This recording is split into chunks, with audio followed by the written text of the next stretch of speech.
I'd add to your description too, Nicole, unarmed survivors. It was apparent that they were unarmed.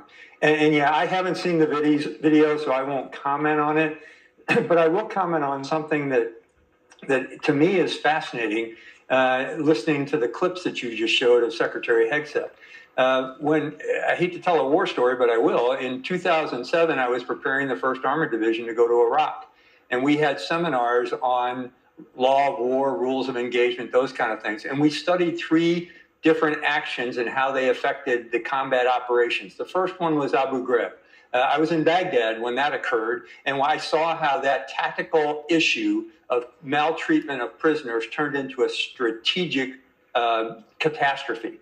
The second one was something called the Blackheart scandal, which occurred in 2005, where a bunch of soldiers raped and murdered a couple of Iraqi citizens and their daughter.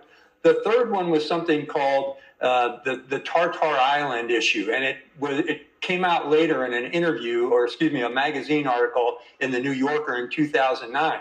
Secretary Hegseth was a soldier in that unit, where other soldiers committed murder. They attacked into an island. They were told by their commander, a well-loved colonel, a very charismatic colonel, to kill everyone on the island because that's where Al-Qaeda was. Well, when the soldiers got there, they didn't find just Al-Qaeda, they found citizens. And yet some of them killed a lot of young boys and a lot of men that were farmers. One was 60 years old.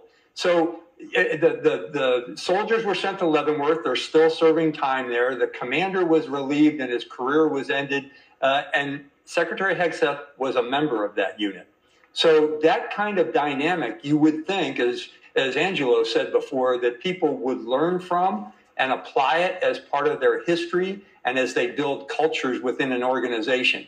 But that doesn't seem to be the case today. And that's why it's so important, truthfully, that we continue to remind soldiers that they should not obey illegal orders, period.